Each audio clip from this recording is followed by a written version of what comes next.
Some breaking news and a special announcement.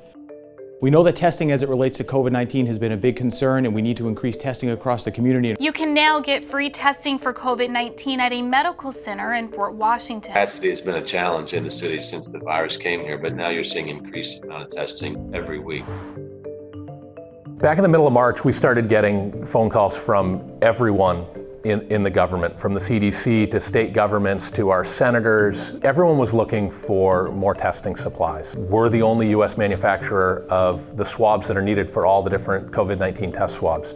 And we started to realize, we knew there was going to be a problem coming, and we'd been ramping up our production, but we didn't realize how big the problem was going to be. Through our conversations with the government, they started talking about the Defense Production Act and how they might be able to support what they call an industrial-based expansion, which just allows you to make more capacity to help in this problem. And over the course of the month of April, they talked to us about that and said, hey, we need you to find some partners. And they're going to find us some partners.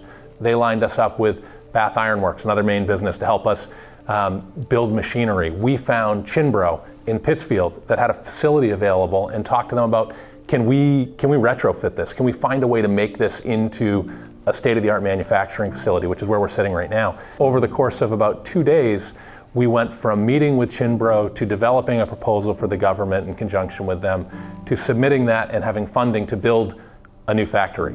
This partnership with the government has really allowed us to expand our operations, to hire a huge number of people. We've hired 300 employees already. We're going to hire probably at least 200 more in Pittsfield, Maine.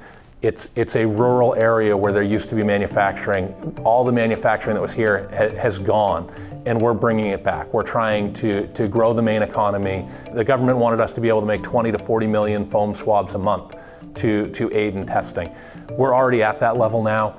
We're going to continue well beyond that because we have decided to continue investing and growing to the point where this factory that was supposed to do 20 to 40 million swabs a month, we're going to be able to do 90 million swabs a month. At the same time, that's still not enough. So the government was still talking to us and saying, well, what else can we do? How can we partner? Where now, down the road, we have another project that is being undertaken right now, funded through the CARES Act that was sponsored by Senator Collins, and that plant is going to produce another 50 million swabs a month, specifically designed to be the right swabs for COVID-19 testing. If we weren't doing this right now, if we weren't positioned, if we hadn't kind of fought back the Chinese imports over the last 10 years, there would be no US manufacturer that's making the volume of swabs that we're making. I've seen the COVID-19 pandemic as somewhat of a generation-defining event. All of us for the next at least 5 years, and I would say probably even 10, when we get sick, we're going to be more likely to go to the doctors and get tested. So the demand that we're seeing extends many years into the future. We've talked to our big customers, and they think the same thing. This is not a short-lived problem.